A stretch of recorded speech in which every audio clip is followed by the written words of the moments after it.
मीनल अगं शांत हो. काय शांत हो? हा कशी कशी येऊ शांत सांग मला. यार काही सुधरतच नाहीये. म्हणजे आतापर्यंत मला असं वाटत होतं की माझं आयुष्य किती सुरळीत चाललंय, किती सुटसुटीत आहे. पण कैवल्याच्या बाबांना भेटून आल्यानंतर काही सुधरतच नाहीये यार. एक मिनिट, तू कैवल्याच्या बाबांना भेटायला गेली होतीस?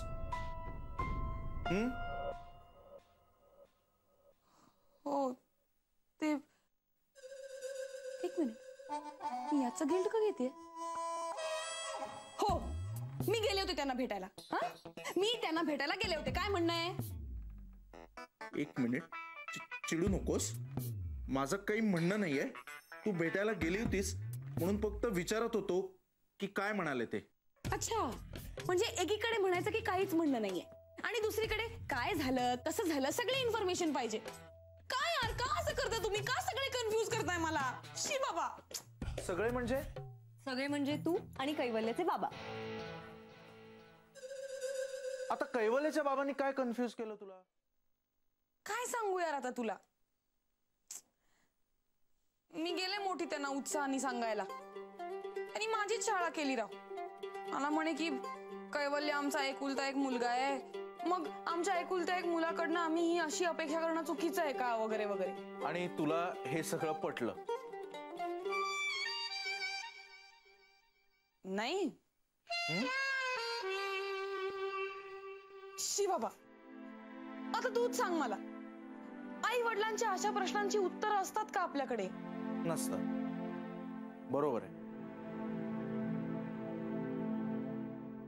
पण म्हणून तू भेटायला जायला नको होतस त्यांना मीनल. मला काय वाटतं, रक्ताच्या नात्यात मित्रांनी पडूच नाही. तो गुंता ज्याचा त्यालाच सोडवायला लागतो, किंबहुना तो ज्याचा त्यानेच सोडवायचा असतो. आपण काय करावं?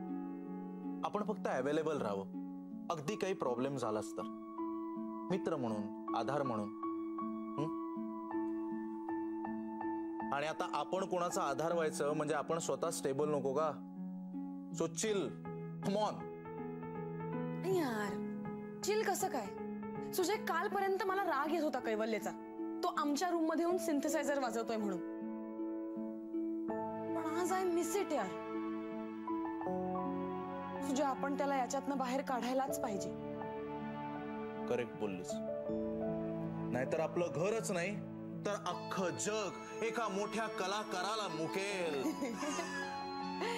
एक मिनिट, हे खरं आहे? हा खरंच आहे ग.